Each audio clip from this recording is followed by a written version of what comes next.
those too. things. Okay.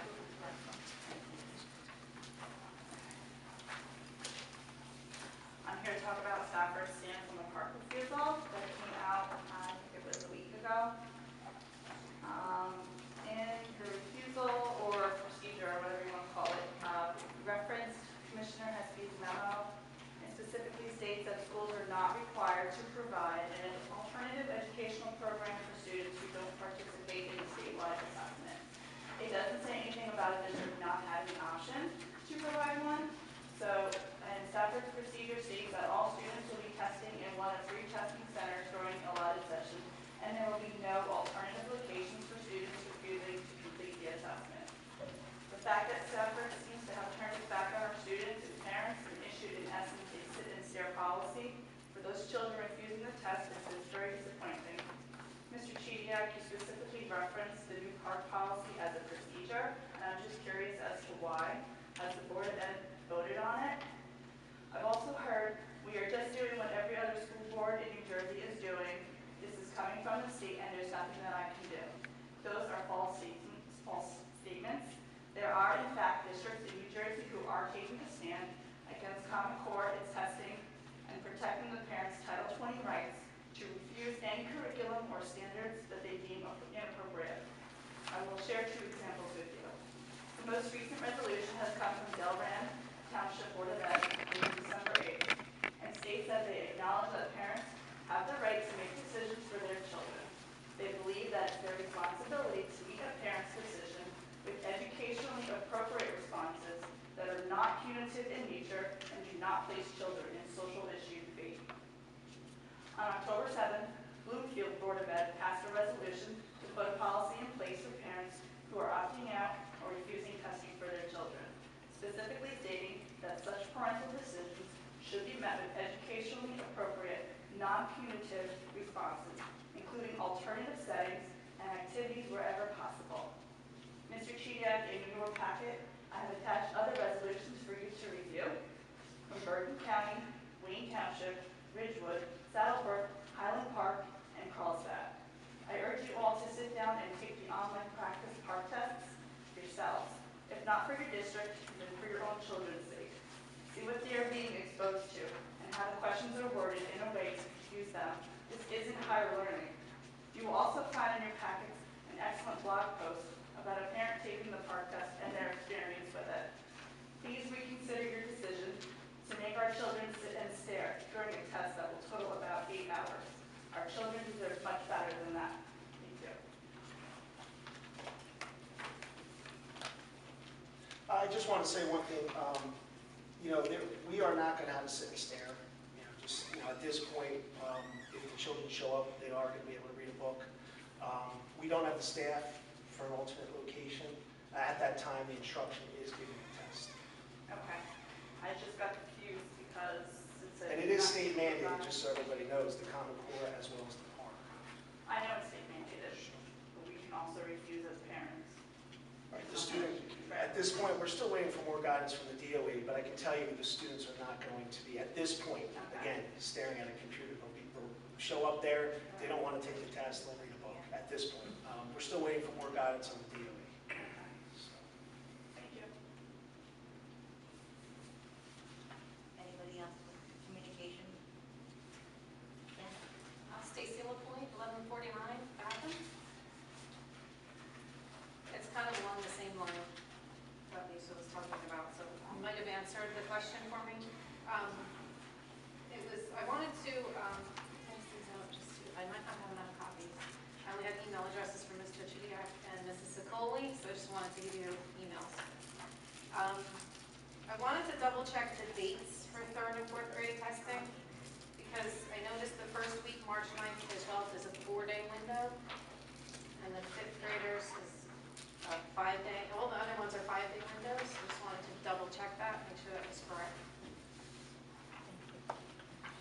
And then also, if the policy is to be able to read a book, that's fine, then I'm happy with that. If it's not, I would consider keeping my daughter home, so then I need to know what would the ramifications be of keeping her home for the entire 29 days.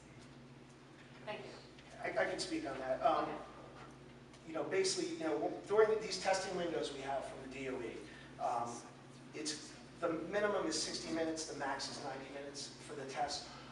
We are going to make sure we have the testing in the morning each day, so it's going to be an hour and a half each morning. From there, the students will receive instruction. We have no intention on holding any children back if they don't take a part assessment, as long as it's not affecting their education. There's a lot of components that factor. So again, Because we won't know specifically what date and time our child's class will take it. Or we won't. you will. Yes, you will. Again, third grade, there's going to be the windows. It's third grade is going to be March 9th to the 12th.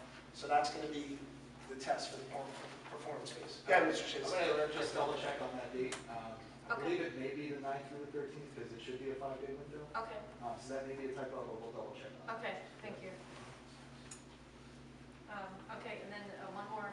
So if you, all right, well, if that doesn't work out and you say you stay home for the hour and a half or something, okay, now you've got the 2 makeup windows. So do you have to do the same thing again? Yeah, at this point, Does that mean again, you have to do the same thing? at this point, for the makeup, if you show up, your child will come in, and what would happen is, at that time, if they do not take the test, then we'll send them back for instruction. Because now we have certain staff members for the makeup, and regular instruction is now carried on.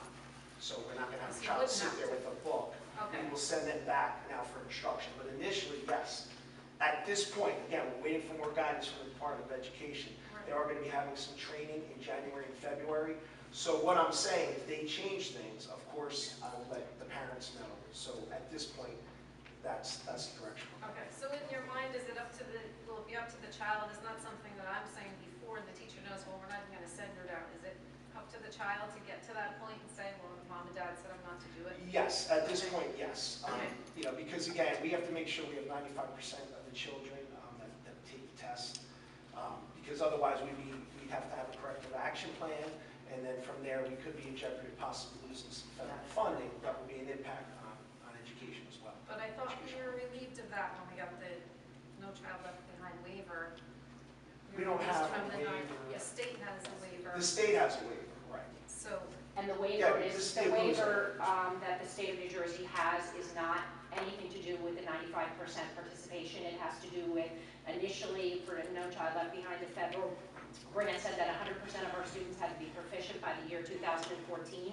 What the waiver for New Jersey eliminated that 100% needed to be proficient by 2014. Instead, what they did was they took each district's 2011 scores and they looked at those, and then they made progress targets over the next 5 years of how many percent of our students had to be proficient.